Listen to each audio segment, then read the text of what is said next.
Hello folks, this is Gopher from Deadbird Productions, and today I'm having a look back at H1Z1 Just Survive. Long-time followers of H1Z1 will know the problems Daybreak Games has had over the months and years with the development of this game. The new developer team have delivered good on their promise, and the test servers have been hit with a brand new update.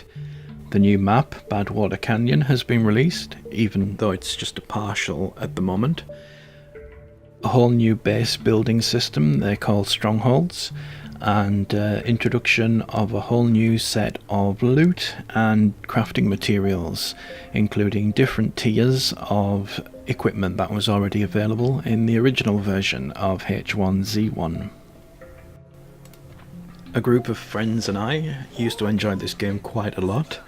There are other video clips on my YouTube channel showing some of the mishaps and things we used to get up to. But after a while we felt the game had grown stale and we moved on to other things. But now the new map is here, so I took some time, jumped into the game to see what it had to offer. So firstly, the new trader military zone. A safe zone for all new people to spawn at. It's no longer random around the map.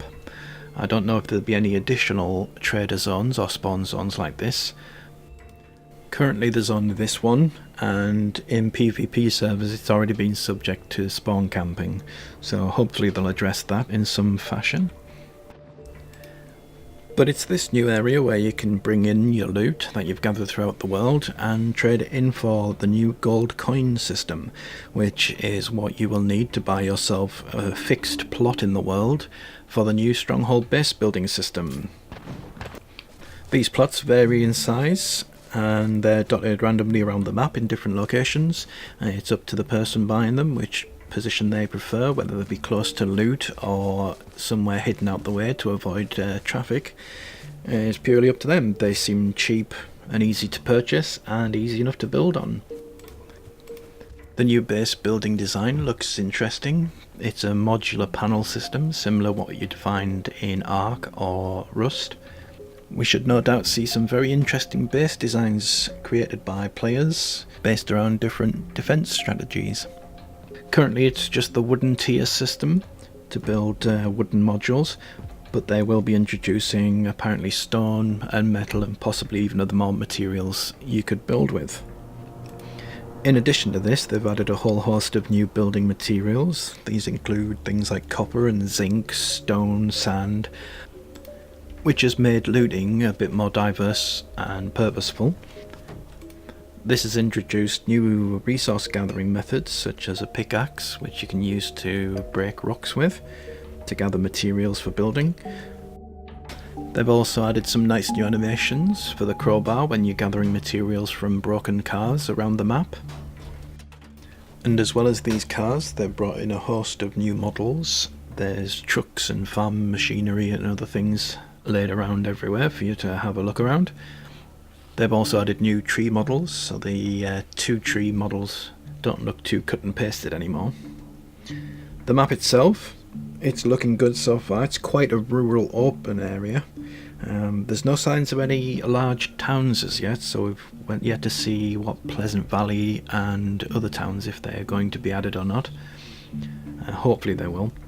I've noticed the roadways are still missing their textures, so I'm guessing this is still a very big work in progress map, with quite a lot of stuff still yet to be added, so there may be a whole lot more that we haven't seen yet.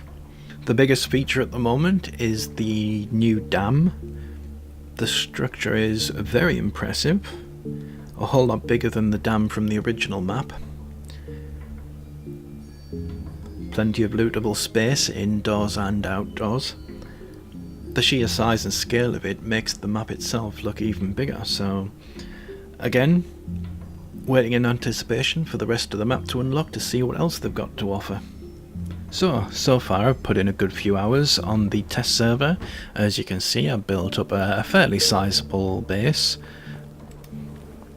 Nothing too grand, there's no strategy for defense involved, it just organically grew for whichever rooms I needed at the time, and just to basically try out the new building system. So it's kind of pretty to look at, but probably not very functional and would probably die within seconds of being raided. Overall, it feels like I'm playing the original Just Survive, running around, looting, building up my bits of base, although with the additional loot, I am sort of prioritising what loot I go out for, what I'm collecting. They've also made changes to the loot distribution system. It's now geared towards a more random spread of items, whereas before you'd go to one certain house to collect a weapon or one certain place to collect crowbars. That's all changed up and it's pretty much random across the map. The loot balances seem fine. Items such as weapons and ammunition and food seem scarce now, which adds to more the survival aspect.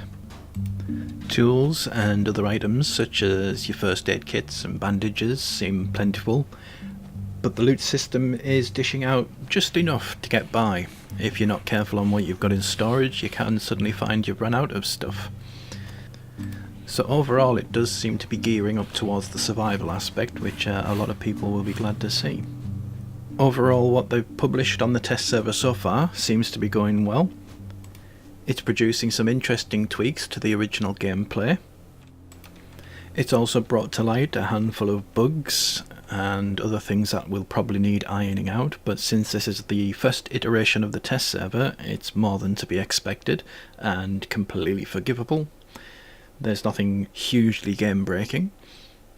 Overall, I've actually enjoyed the experience of playing on the new map. It's got me engaged back in conversations with other gamers on Reddit. Other people there seem enthusiastic about the direction the game's taking, and I, for one, who was personally doubtful that there would be a change around to this game, have been pleasantly surprised, and it's piqued my interest in continuing to see what they've got to offer.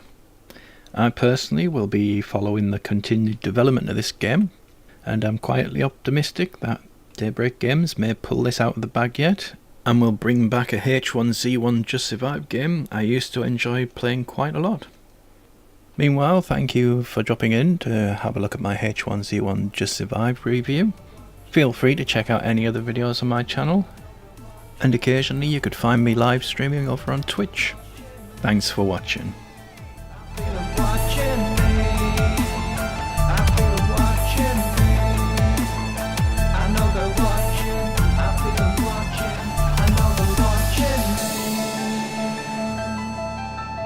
I know they're watching, I feel them watching me.